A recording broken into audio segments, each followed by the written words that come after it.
कढईमध्ये 2 चमचे तूप गरम करून त्यामध्ये बदाम, काजू, मखाने तेलावरती खरपूस भाजून घ्यायचे आहेत.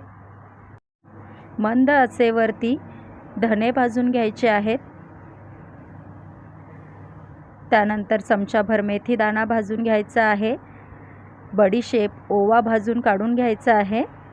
सफेद तीळ भाजून घ्यायचे आहेत. खसखस भाजून घ्यायची आहे. सुकं खोबरं भाजून घ्यायचं आहे.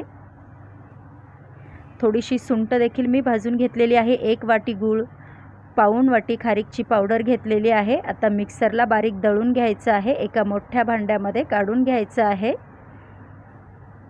त्यामध्ये 1 चमचा डिंकाची पावडर घालायची आहे. पाव चमचा विलायची जायफळ पावडर घालून व्यवस्थित मिक्स करून घ्यायचं आहे.